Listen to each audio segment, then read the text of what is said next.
Di dalam rumah si Edgen ini ditemukan banyak sekali potongan-potongan tubuh manusia dari mulai kepala, telinga, mata, hidung, mulut.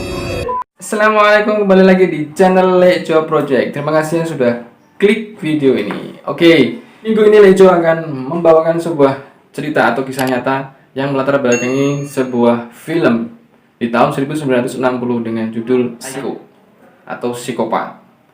Apa sih sebenarnya yang latar belakangi film ini atau kisah nyata yang ada di belakang film ini?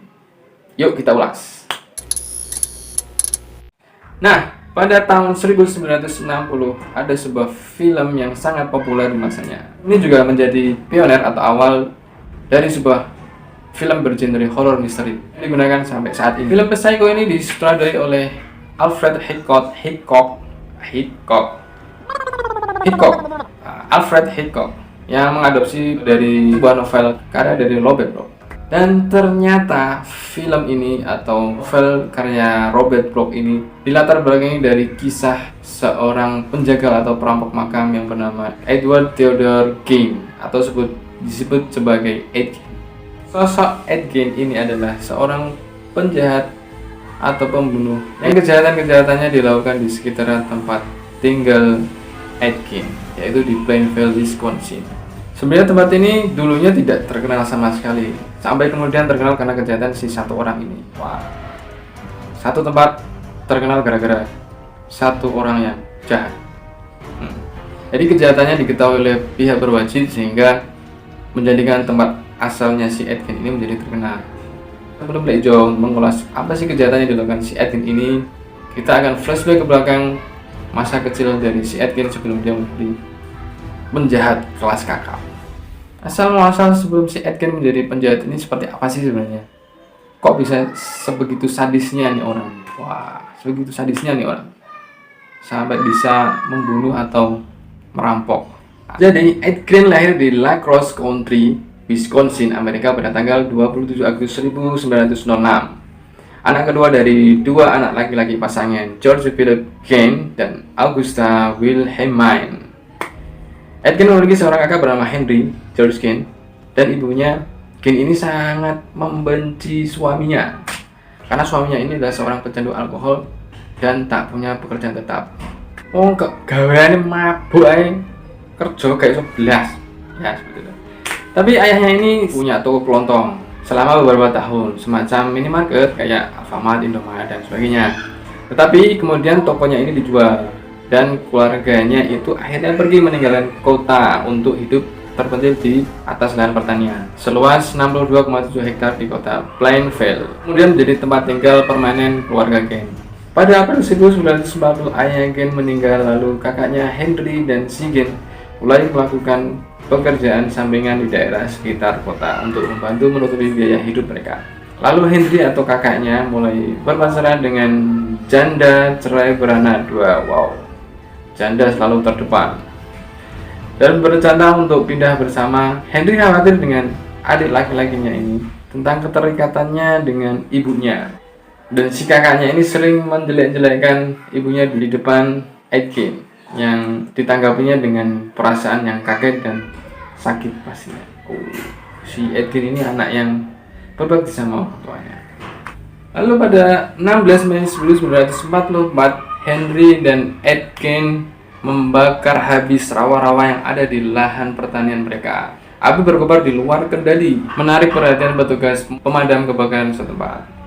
Menjelang malam, api berhasil dipadamkan dan para petugas pemadam kebakaran telah pergi. Lalu ayahnya si Gein, adiknya ini, melaporkan bahwa kakaknya yang menghilang. Dengan membawa lentera atau senter, mereka semua mencari Henry. Akhirnya ditemukan dalam keadaan telungkup dan meninggal. Ternyata dia sudah mati beberapa saat yang lalu. Indikasi kematian ini disebabkan karena gagal jantung. Sebab kondisi fisiknya tidak terbakar atau terluka. Hal ini kemudian ditulis dalam biografi Gein karya Harold Scatter berjudul Fine, bahwa sebenarnya kakaknya mengalami luka memar di kepalanya. Kemudian polisi setempat tidak atau menampik, dikatakan keliru dalam menangani kasus ini.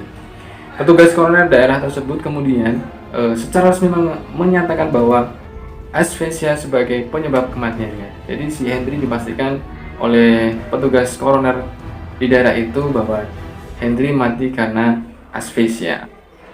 Pihak berwajib bisa menerima teori tersebut, tetapi tidak ada investigasi secara resmi yang dilakukan dan otopsi pun tidak pernah dilakukan. Beberapa orang curiga bahwa si Ed Gein telah membunuh kakaknya sendiri. Karena sewaktu bertanya kepada Gein soal kematian Bernice Worden pada tahun 1957, penyelidik negara bagian Wilimowski sempat mengajukan pertanyaan soal kematian Henry, dan seorang detektif mempelajari kasus ini menulis bahwa sambil mengingat-ingat dan mempelajari kasus ini, hal ini adalah mungkin dan sangat mungkin sekali bahwa kematian Henry adalah aspek Cain atau Hebel atau pembunuhan yang dilakukan oleh saudaranya sendiri. Cain dan ibunya sekarang tinggal berdua saja. Lalu ibunya terkena stroke yang membuatnya mengalami kelumpuhan tak lama setelah kematian Henry, dan Cain kembali lagi seorang anak yang sangat berbakti pada ibunya, mengabdikan dirinya untuk merawat ibunya. Pada waktu tahun 1945 kemerdekaan Indonesia. Pada tahun 1945, Cain menceritakan dia dan ibunya mengunjungi seorang pria bernama Smith tinggal di dekat mereka. Jadi rumahnya si Cain, terus tetangganya ini si Smith. Lalu Cain, ibunya melihat Smith memukuli anjing, lalu seorang wanita keluar dari rumah Smith dan berteriak agar dia berhenti. Tetapi Smith tetap memukuli anjing tersebut hingga mati. Ibunya Cain sangat marah pada waktu itu, namun ternyata ibunya Cain itu marah bukan karena kebrutalan si Smith memukuli anjing, tapi ibunya ini marah karena wanita itu tidak menikah dengan Smith, sehingga dia tidak seharusnya ada di situ. Bukan muhrim. Oke, pada tanggal 29 Desember 1945, ibunya meninggal karena mengalami stroke kedua dan kesehatannya menurun drastis. Ed Gein hancur karena kematian ibunya. Dikutip dari kata-kata Harold Skelter, dia telah kehilangan teman satu-satunya dan cinta sejati, dan dia sekarang benar-benar seorang diri di dunia ini. Witty sekali. Lalu Ed Gein melanjutkan hidupnya dengan mengelola pertanian dan mendapatkan uang dari pekerjaan sampingannya. Saking cinta dan bakti sama ibunya pasca meninggal, si Ed Gein ini selalu membereskan kamar ataupun ruangan-ruangan yang digunakan sama ibunya, baik di lantai atas sampai di lantai bawah. Kemudian ruangan-ruangan itu dibiarkan begitu saja dan tak tersentuh agar tetap rapi dan bersih. Akan tetapi anehnya itu ruangan yang lain itu tidak pernah disentuh oleh Ed Gein sama sekali, sampai berdebu kotor jorok, wes kayak kandang kebu. Setelah itu Gein tinggal di sebuah ruangan kecil di sebelah dapur. Jadi dapurnya di sini, ruangan Gein itu di sebelah sini. Sepetak cukuplah buat tidur. Saat seperti itu, Ed Gein sangat tertarik membaca majalah-majalah fiksi dan kisah-kisah petualangan, terutama menyangkut kanibalisme dan kekejaman Nazi. Dari kebiasaan-kebiasaan Ed Gein ini memunculkan dari sisi dalam si Ed Gein ini, untuk melakukan kejahatan-kejahatan yang seharusnya tidak dilakukan oleh si Ed Gein ini. Lalu pada suatu pagi hari pada tanggal 16 November 1957, pemilik toko perkakas Plainfield bernama Bernice Worden dikabarkan menghilang. Putra dari Bernice Worden yang menjabat sebagai deputi yang bernama Frank Worden masuk ke toko sekitar jam 5 sore. Dia menemukan mesin kasir yang terbuka dan ada noda darah di lantai. Frank Worden mengatakan kepada penyidik bahwa si Ed Gein ini berada di toko malam harinya sebelum ibunya menghilang. Dan Gein kembali lagi di pagi harinya ke toko tersebut untuk beli 1 galon anti beku.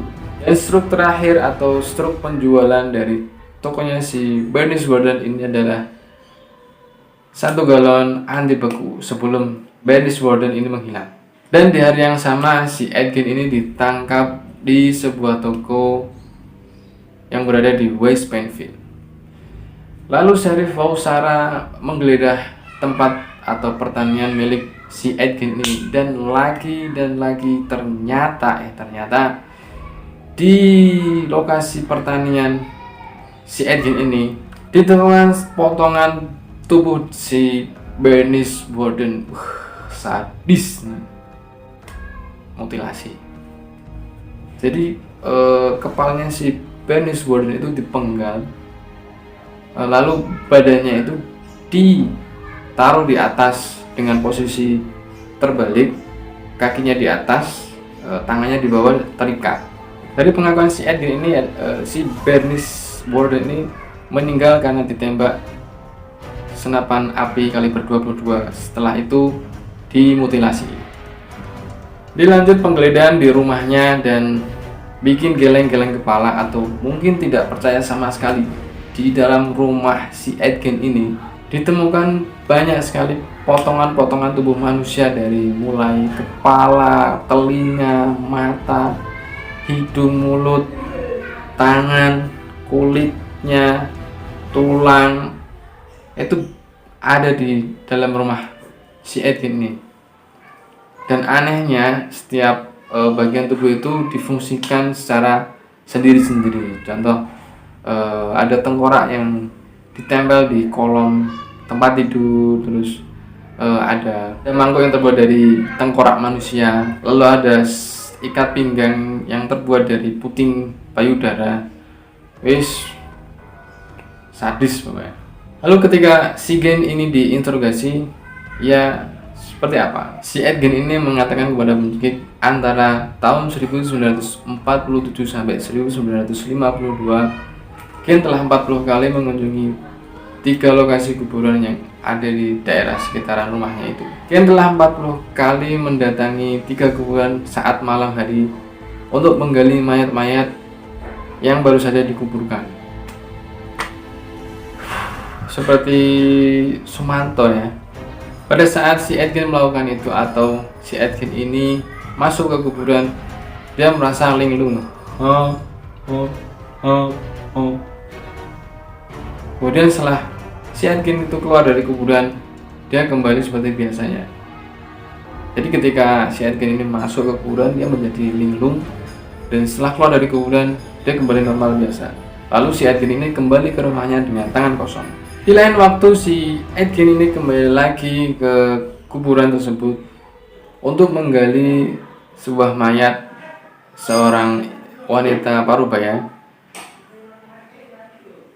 yang dianggap dia mirip seperti ibunya, dan dibawa mayat itu ke rumahnya untuk dipreteli atau dimutilasi, diambil kulitnya, diambil tulangnya, dan organ-organ yang ada di dalam tubuhnya untuk dijadikan pernak-pernik atau sebagai barang-barang perlengkapan seperti sofa atau tas, kulit untuk melapisi tas dan lain-lain. Seperti itulah kebiasaan si Aitken ini yang sangat-sangat aneh. Aitken telah mengaku melakukan pramukaan di 9 kuburan di berbagai tempat di pemakaman lokal. Jadi si Gen ini setelah kematian ibunya itu merasa si Gen ini harus menjadi ibunya.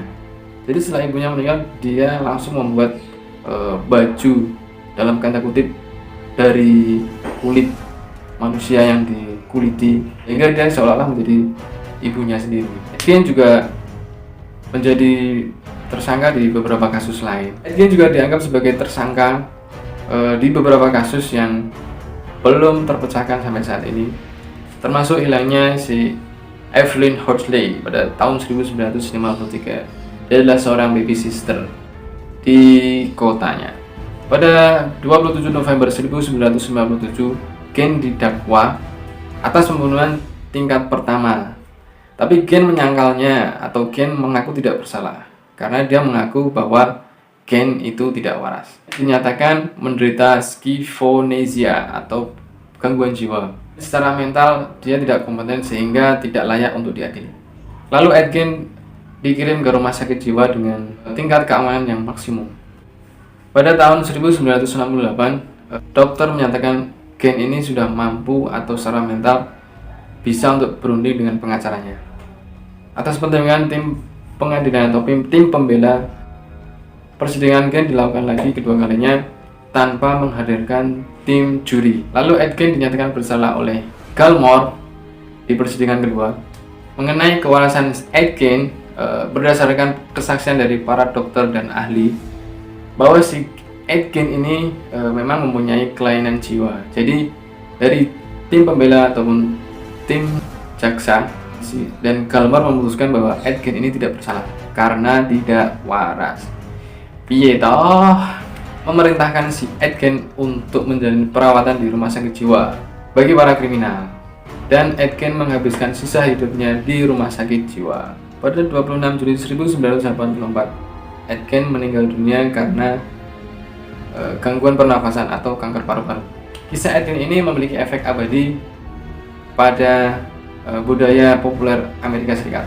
Sebagaimana dibuktikan sering kalinya cerita dari Ed Gein ini dijadikan film, musik, bahkan sastra yang berjudul Psycho pada tahun 1959.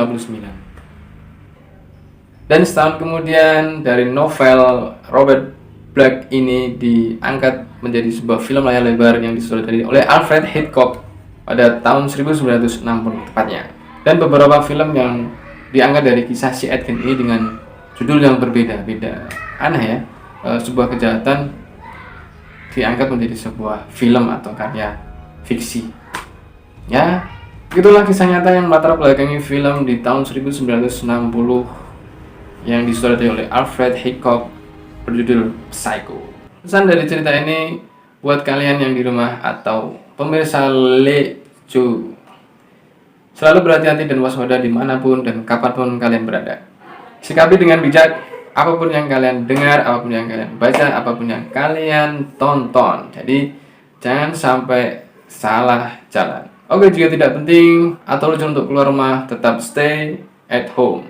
Kalaupun mau keluar rumah, tetap aman pakai masker dan jaga jarak.